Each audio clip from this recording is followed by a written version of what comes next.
नमस्कार, welcome to fact chess. इस समय भारत की फॉरेन पॉलिसी का गोल्डन टाइम चल रहा है। अब आप पूछेंगे ऐसा क्यों है? तो देखिए, भारत को इस समय एक ऐसा विदेश मंत्री मिला है जो ट्रुथ बॉम्ब गिराता है।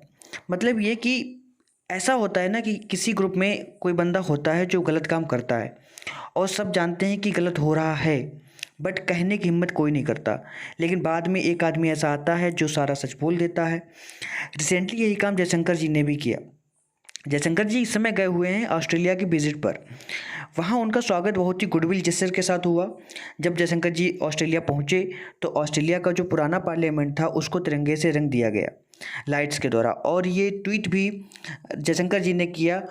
और उसके बाद जयशंकर जी ने वहाँ के जो डिप्टी प्राइम मिनिस्टर हैं उनको विराट कोहली का साइन किया हुआ और बैट भी दिया, और कई इंपॉर्टेंट इशूज़ पर बात हुई। जब भारत के विदेश मंत्री और ऑस्ट्रेलिया के विदेश मंत्री प्रेस से बात कर रहे थे तो जयशंकर जी से एक सवाल किया गया कि भारत रूस के साथ क्यों खड़ा है, भारत यूक्रेन का सपोर्ट उस तरीके से क्यों नहीं कर रहा जिस तरीके से जापान, यूएसए, ऑस्ट्रेलिया, कनाडा आदि लोग कर रहे हैं। आप क्यों रसिया से वेपन परचेज कर रहे हैं, क्यों ऑयल परचेज कर रहे हैं। ये सवाल जयशंकर जी से कम 1000 बार पूछा गया होगा। जयशंकर जी भी इस सवाल से ऊब गए होंगे। उन्होंने भी एक ऐसा रिप्लाई दिया जो एक बॉम्ब से कम नहीं था। ये एक बॉम्ब की तरह यूएसए के ऊपर काम कर सकता था। तो उन्होंने बोला कि देखो, वेस्टर्न कंट्रीज़ ने, यहाँ पे वेस्टर्न कंट्रीज़ का मतलब सीधे अमेरिका से लगाया जाता था। वेस्टर्न कंट्रीज़ ने भारत को कई दशकों तक वेपन्स की सप्लाई नहीं की, जबकि भारत डिमांड करता रहा। ये बात जयशंकर जी जो कह रहे हैं वो 1990 के पहले की है। तब उस टाइम पे हमारे पास केवल एक ऑप्शन था, यूएसएसआर। हम यूएसएसआर के पास गए और धीरे धीरे हम रसिया के ऊपर डिपेंडेंट होते चले गए। अब आप चाहते हैं कि हम ओवर द नाइट रसिया के ऊपर से डिपेंडेंसी ख़त्म कर दें, तो ऐसा नहीं हो सकता। फिर ये क्वेश्चन किया गया कि आप तो बस ट्रेड बिजनेस की बातें कर रहे हैं, मोरल्स का क्या हुआ, नैतिकता का क्या। तो जयशंकर जी ने आंसर दिया कि देखिए, वेस्ट ने हमको जब वेपन सप्लाई नहीं किए थे तब एक डिक्टेटरशिप मिलिट्रीली कंट्रोल्ड कंट्री को वो वेपन सप्लाई कर रहे थे। ये सिर्फ मिलिटरली हेल्प नहीं हो रही थी, उनको इकोनॉमिकली भी हेल्प दी जा रही थी। अब यहाँ पर जिस कंट्री की बात हो रही है वो कंट्री थी पाकिस्तान। और सच में यूएसए जहाँ एक तरफ अपने मोरल्स की बात करता है कि be support the fully democracy, but Pakistan जिसको बने अभी तक 17 साल हो चुके हैं, अभी तक एक प्रॉपर डेमोक्रेसी स्थापित नहीं हो पाई है पाकिस्तान में, और यूएसए उसका सपोर्ट करता है।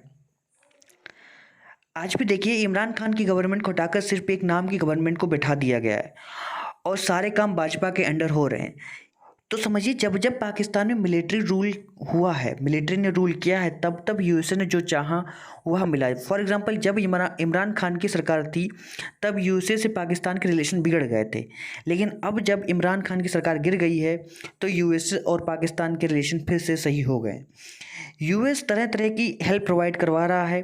तो यहाँ पर यूएस ने अपने मोराल्स को बुलाकर पाकिस्तान के मिलिट्री डिक्टेटरशिप के साथ हाथ मिला लिया। तब यूएस के मोराल्स कहाँ गए?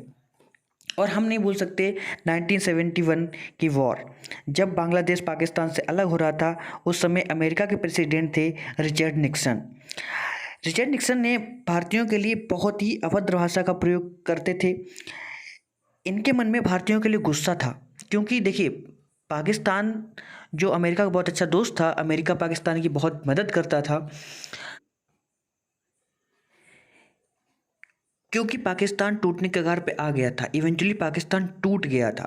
तो इससे गुस्साए रिचर्ड निक्सन भारतीयों के लिए बहुत ही ज़्यादा अभद्र भाषा का प्रयोग करते थे। तो इस कंडीशन में भारत के पास कोई ऑप्शन नहीं था। तब हम गए थे यूएसएसआर के पास, और एक्चुअली यूएसएसआर ने इंडिया की काफ़ी ज़्यादा हेल्प भी की थी। और हमको ये समझना होगा कि जयशंकर जी इस समय ऐसा क्यों बोल रहे हैं। तो देखिए, अभी हाल ही में अमेरिका के कुछ ऑफिशियल्स गए थे पीओके में, और उन्होंने पीओके को आज़ाद कश्मीर बुलाया था। इंडिया ने इस स्टेटमेंट का बहुत ही ज़्यादा विरोध किया। तो इस बात को लेकर जयशंकर जी ने एक कम शब्दों में एक बड़ा सा मैसेज दिया है कि तुम पहले भी गलती कर रहे थे, आज भी गलती कर रहे हो, so do not lecture us on issue of Ukraine. I hope आपको ये वीडियो बहुत अच्छी लगी होगी। मिलते हैं अपनी नेक्स्ट वीडियो में, तब तक के लिए जय हिंद।